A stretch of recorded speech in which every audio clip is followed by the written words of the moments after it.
Welcome to Vicious Whispers with Mark Tullius, your source for horror, sci-fi, suspense, and all things violent. Hey, what is going on, guys? Thank you so much for joining me today on Vicious Whispers with Mark Tullius. We have episode 53 today. The short story at the end will be from Twisted Reunion. We're going with To Feed an Army. I wanted something with a military feel to it. That's what I'm working on right now with Beyond Brightside. There's a lot of that going on, like paramilitary and former military personnel. So I thought that'd be a cool story to go out on today. Again, part of Project Entertainment Network. If you guys haven't had a chance to check out the other podcasts on there, you should definitely do so. A lot of horror type stuff. There's some heavy metal stuff, a blend of both, a little of everything. I think there's over 20 podcasts. So, yeah, it's cool to be part of that. I will be putting this out every Tuesday, trying to stay consistent so you guys know when to wait and listen to me. So for me, not a whole lot going on. Our contests are wrapping up. Untold Mayhem contest just ended. Man, there were a lot of people that entered that contest. Thank you to everyone that did. The $50 Amazon gift card winners are Darla Paduzzi, Sarah Hook, and Desiree Grubbs. Sorry if I butchered your name, but congratulations on the win. Those prizes go out today. Also, a lot of paperbacks of Untold Mayhem going out as well. There were 16 people that won the paperback. But then, because I'm such a nice guy, and I'm always looking for new motivated readers, everyone that commented on one of the posts, I think the first 12 people that commented, I'm sending them a free paperback as well. So, if you're not commenting on my post, you're missing out. And then for everyone else, I said I was going to give 100 Kindle copies of Untold Mayhem. I think there were over, 400 or 500 people that requested it. So what I'm doing is setting up, I sent out an email. If you did not get an email from me and you requested a copy, check your spam folder. Sometimes my emails go there because it's a strange email address, mark@marktullius.com. It's not that fucking strange, but a lot of spam filters will pick that shit up. So check for it there, and then you could download the copy that you would like. And if not, I'm also going to be putting it in the newsletter that comes out today.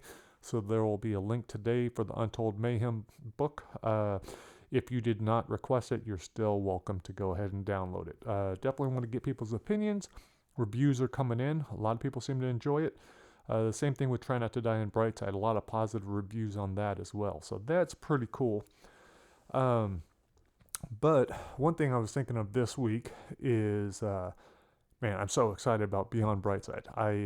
I'm loving the book. It really felt like, because it's been so long since I've read it, it was about 6 months of not touching it, being busy with everything else. But man, it's really like I'm reading someone else's book. But the awesome part of it is, so far, man, I'm enjoying it. I think it's pretty exciting. Going back through it, now that I read it one entire time, I am looking at it. I'm having to go down page by page, really looking at it, seeing what I'm missing. One of the things I'm realizing is because it's a sequel, and because I've spent so much time on the first book, like and recently rereading it, and then Trying Not to Die on Brightside, I know the characters a little too well. I know the situation a little too well. And so someone that hasn't read those books, they won't have the same insight as I do. So I have to be very careful. I have to make sure that I'm giving some descriptions of like Sarah and Becky and Danny.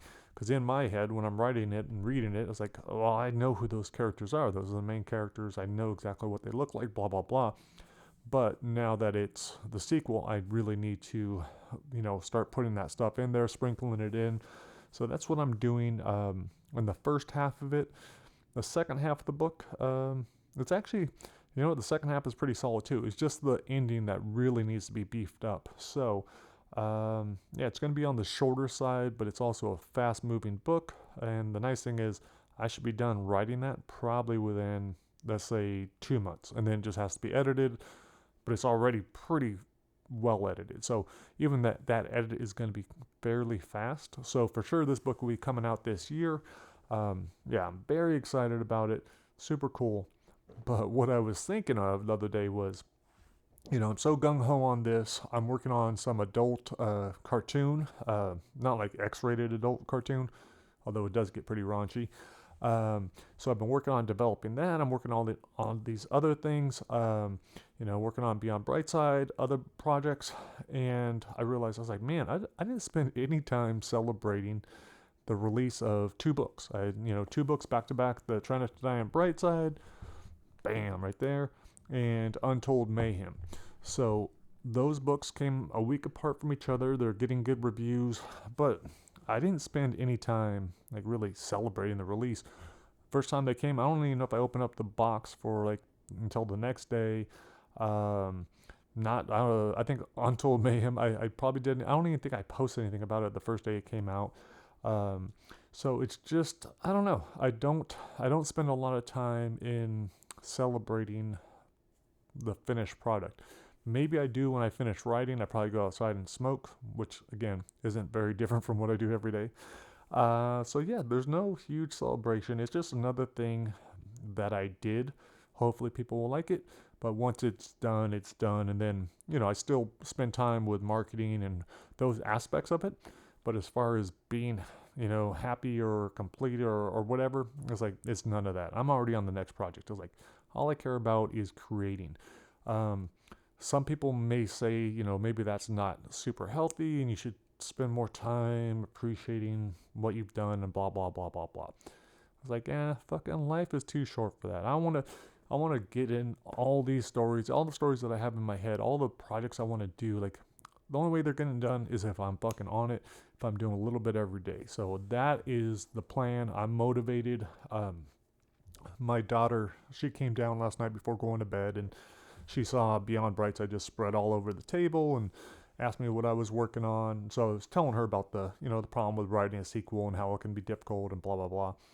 But I told her, that I really would like to do the story that we worked on together. It's a fantasy trilogy. It's already really well plotted. We have all the characters, all the main characters. We know what's going to happen. I already got the fucking cover tattooed on my back, 80 hours worth of tattoo. And so I was like, why don't we do that this summer? This summer I think would be a good time. And she was asking me, she's like, well, when did we start coming up with the idea or start writing it? And I was like, I don't know. It was probably like 2 to 3 years ago, probably at least 3 years ago. And she's got this huge smile on her face. And she's like, oh, it's going to be so much darker now.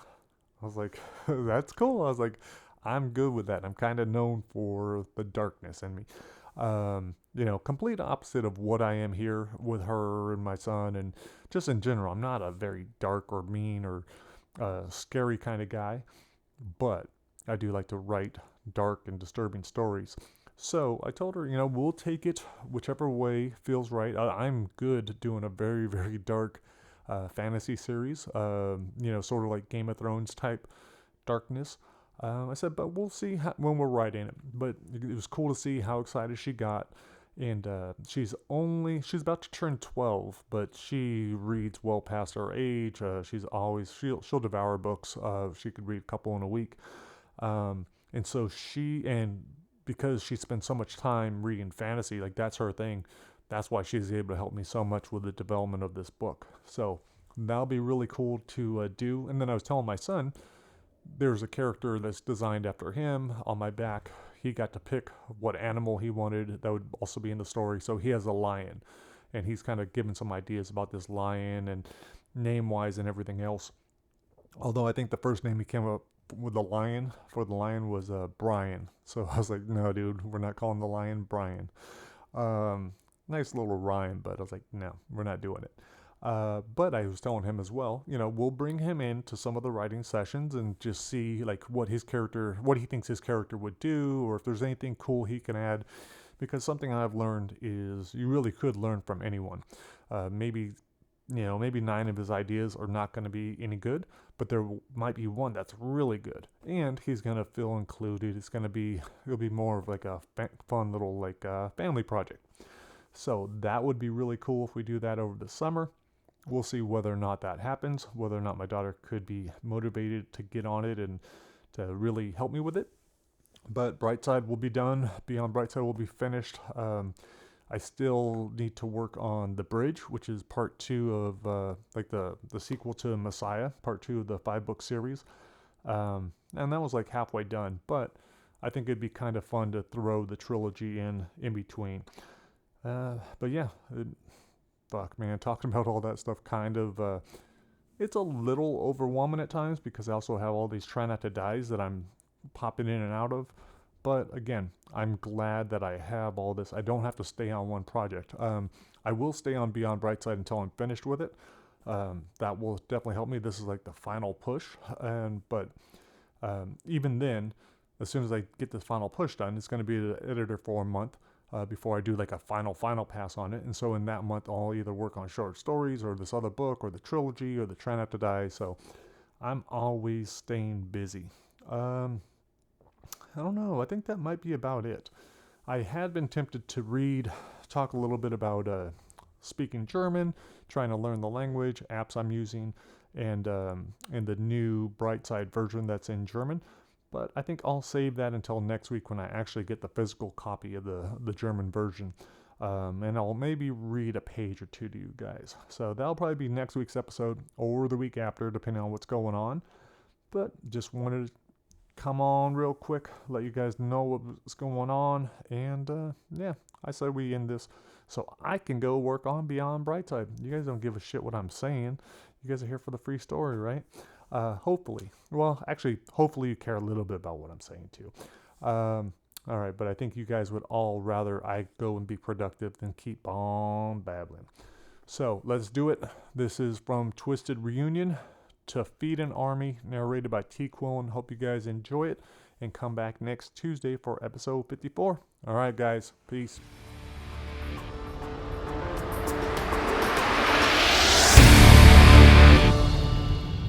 To Feed an Army. Until he joined the army, Private Edwards had only seen the jungle on TV. He wasn't prepared for the heat, and the air was so damn thick you could practically sip it. It hadn't rained in days, but everything just stayed wet. Edwards had been moving all morning, alone on the run. Even though he'd lost most of his baby fat in basic training, and these 6 months in the shit, Edwards felt just as heavy as he did in high school, when the kids used to point at his white, lumpy stomach and call him Curdle King. The sweat probably added another 5 pounds to his uniform and gear. When Edwards could go no further, he leaned against a tree and threw off his pack. He didn't sign up for this. He didn't want to be a soldier. He just wanted to survive, maybe learn a skill. That's why he'd requested to become a medic. Something moved to his right. Edwards grabbed his M16 and aimed. The sunbeams coming through the canopy played tricks on his eyes. He heard squawks and the distant cry of a monkey. He figured it was nothing, but Rex was still out there. Edwards forced himself to stand. His feet began to tingle, like he'd tied his laces too tight. Something fluttered, a rustling. Edwards wanted to take off running, but he stayed still, scoured the ground for tripwires. There was always something waiting to turn you into wet confetti. It was hard to believe that it had been less than 12 hours since Edwards foolishly thought the real danger was gone. It had been gruesome, but the worst of it was over. Their squad had taken the village and secured a massive food supply. Staff Sergeant Rex doing things Edwards spent the entire night trying to forget. But they were safe and just had to wait for the convoy. They'd be supplied for 3 months. Everyone knew Staff Sergeant Rex was a dope fiend and had issues long before any of them landed in country. But he was their superior, and this was war. No one thought Rex would ever intentionally do anything to jeopardize their lives. There was talk that this was to be his last mission. Maybe that's what sent him over the edge. Or maybe it was the heat. Or maybe he was just an evil piece of shit.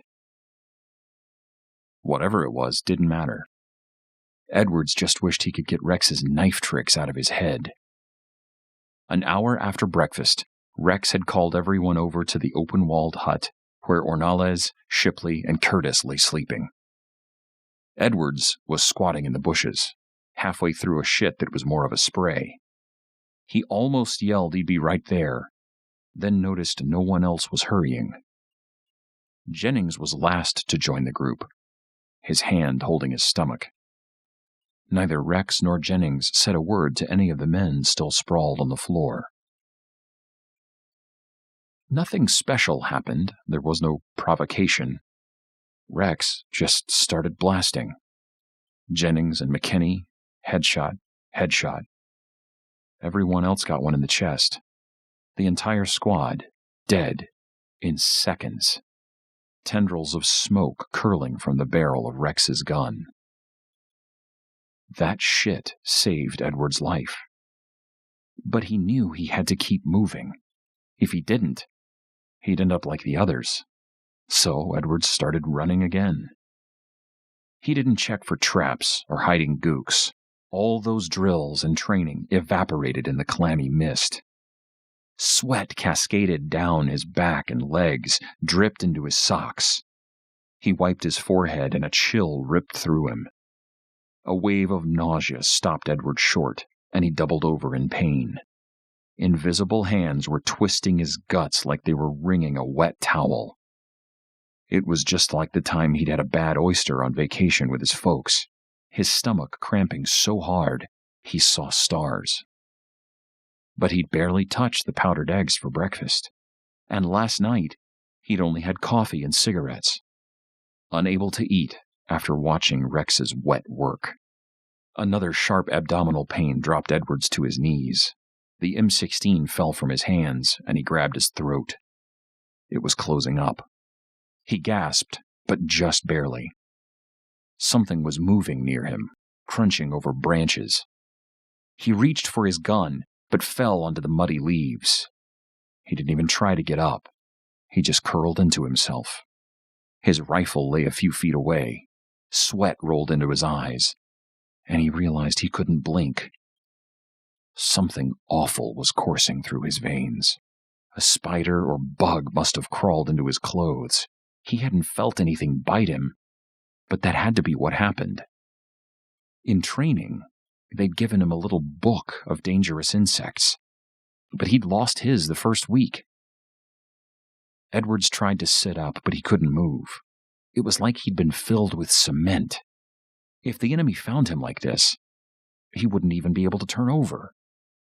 He'd just have to stare into his executioner's eyes.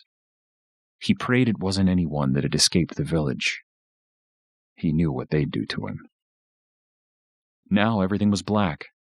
His eyelids finally shut. He listened to the crunching steps coming closer. Closer. He struggled to look, but only a sliver of light came through before another round of darkness. He could hardly breathe. He prayed the birds were drowning out his sickly wheezing. He listened for the steps, wondered if he'd hear a growl or a voice before the inevitable, but the crunching steps were growing faint. Whatever or whomever was angling off. Edwards figured he must still be hidden. His paralysis might actually be a blessing. He'd have been spotted. Tiny pinpricks jittered up and down his fingertips, then hands and wrist. It wasn't much, but his thumb was starting to bend. Maybe laying down was slowing the poison. The pinpricks were becoming more painful, but at least a sense of feeling was coming back.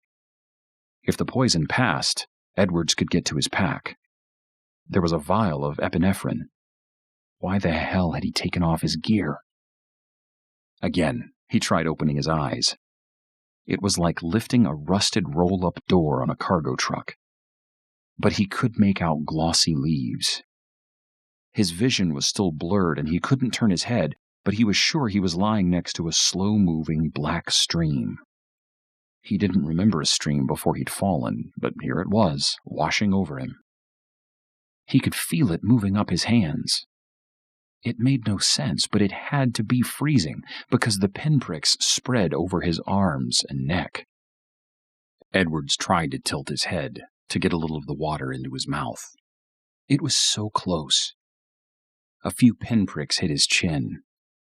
He wanted to scream. Then another loud crunch came from nearby. Another rustling.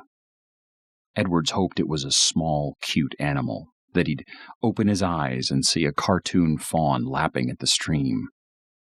But he remained realistic. His luck, it'd be an anaconda.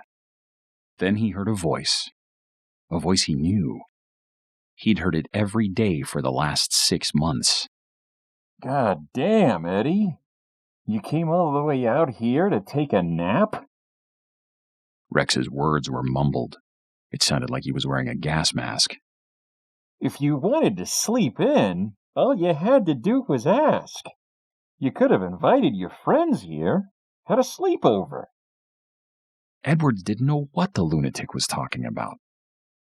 But he was actually relieved to hear the staff sergeant's voice, especially so friendly.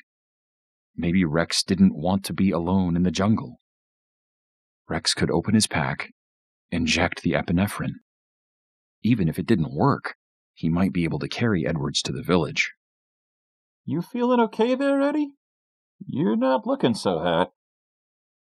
Edwards tried to speak, but all he could squeeze out were a few wheezing puffs of air. I can't hear you, bud. You gotta speak up. Edwards tried to swallow, and Rex just laughed. Hell, I'm just fucking with you. You just lie still, buddy. I mean it. Don't move a muscle. Edwards couldn't see, but it sounded like Rex actually slapped his thigh. Any relief Edwards had quickly dissipated.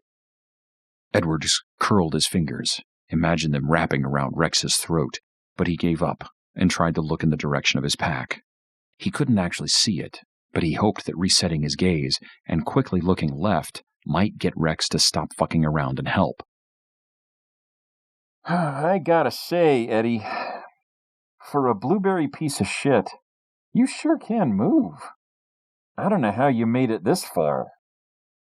Rex started stomping the ground. God damn, man.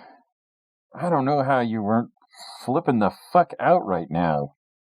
That shit would be driving me crazy. Edwards lifted his finger a few inches. He hoped he was pointing at his pack. Black beads of water slid towards his knuckle, then, strangely, crawled up the nail and twisted around his hand, defying the laws of gravity. I just figured if anyone was gonna finish their eggs, it'd be a big fuck like you, Rex said. But I guess I'm lucky. If it had been McKinney or Bartlett, I'd still be running my ass off. The powdered eggs had tasted almost metallic.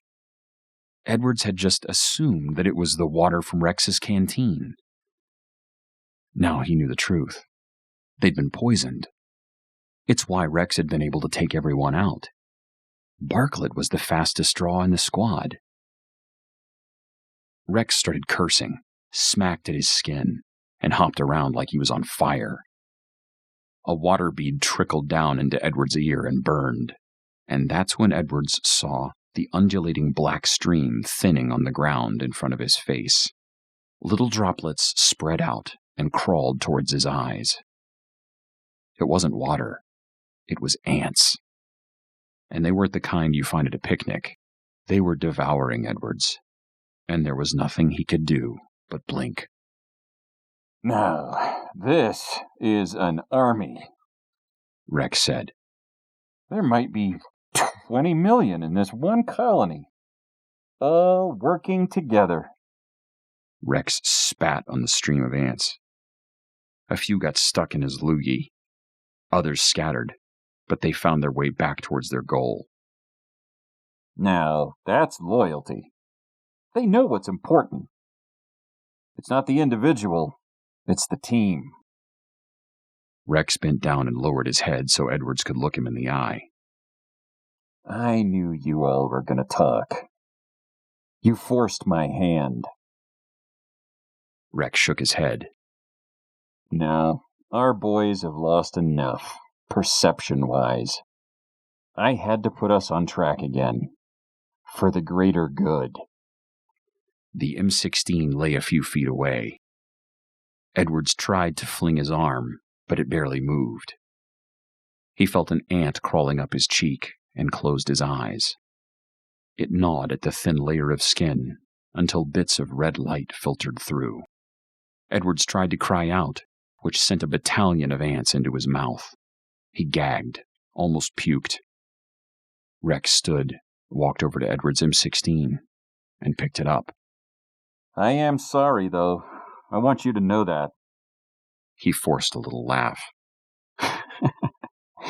What you wouldn't give for a can of Raid right now, huh? Edwards swallowed a mouthful of blood and managed to eke out, "Please." Man. I wish I could. Truly. But if anyone finds you, I can't let it get back to me. Edwards blew out a string of bile and ants. Then he tapped his finger onto his chest. Rex gave a little nod. Okay, all right. But you gotta do this on your own. Rex bent down and placed the rifle in Edwards' hands. The barrel was just under Edwards' chin. All you gotta do is squeeze. Edwards' finger fumbled for the trigger. Rex told him he was almost there. Edwards dragged the gun a little higher, started to lift his head a few inches. There was a fleeting thought he might be able to take one shot at Rex, but it didn't last long. He stared at what was left of his hand, the tendons and bones. A cluster of ants clinging to some remaining flesh plopped down onto his chest and carried away the meat. Edward's finger started to slide off the trigger, but Rex held him firm, even placed his own finger over Edward's bone. They're army ants, Eddie, just like you and me.